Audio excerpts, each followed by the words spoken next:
Every Apple Media event is an opportunity for Apple to tell a story. The stories it chooses to tell give us some indication about what the company thinks of itself, where it's going, and how it wants to be judged. When Apple CEO Tim Cook has waved goodbye and walked off stage, it's useful to consider the impression he's left you with and the big ideas Apple has tried to communicate over the previous couple of hours.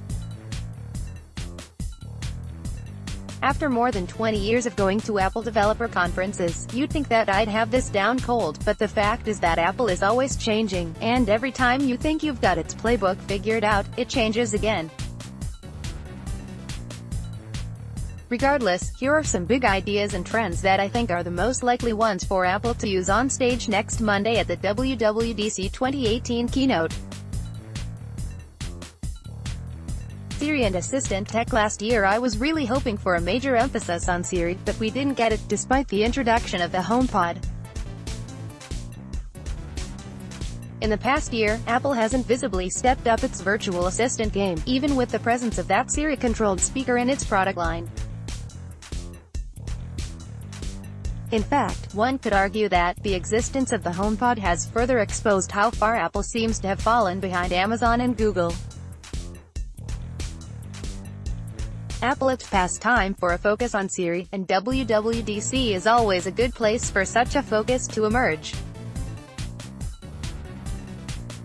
One way to make Siri better is to empower software developers to expand its capabilities, either via extensions to SiriKit, which let apps interface with Siri, or via cloud services.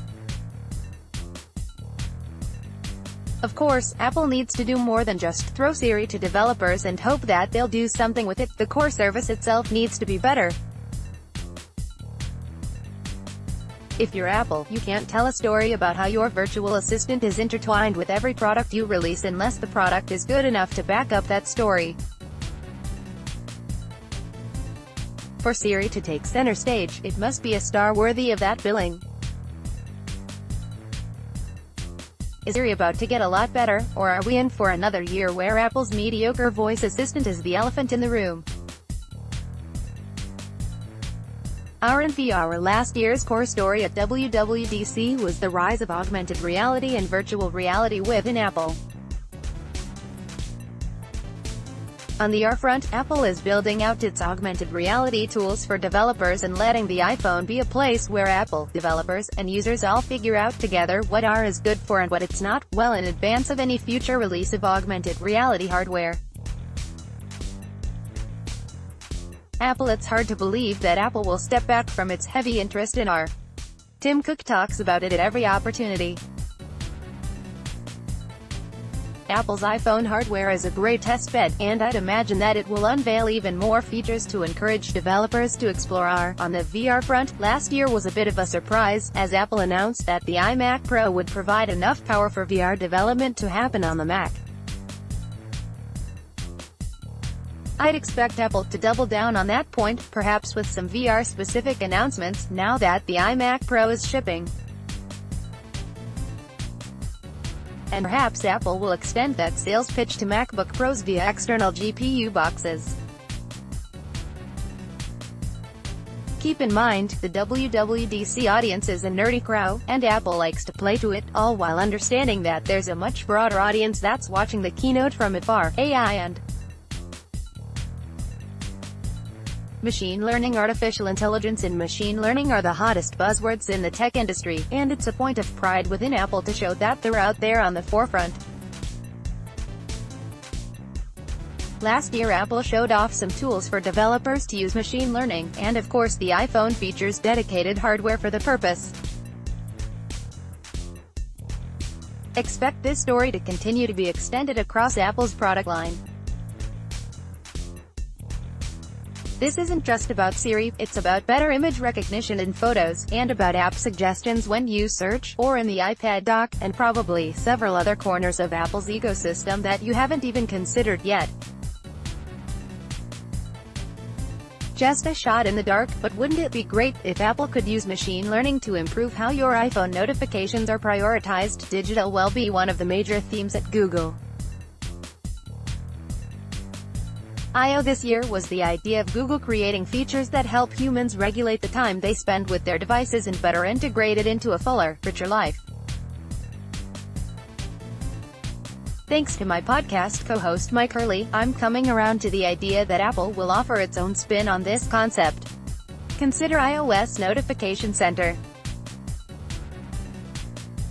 If Apple decides to redesign it, and a redesign is badly needed, one way to announce those changes would be to integrate it into a larger story about digital well-being, especially if the net result is fewer interruptions, and less time wasted seeing things you don't care about.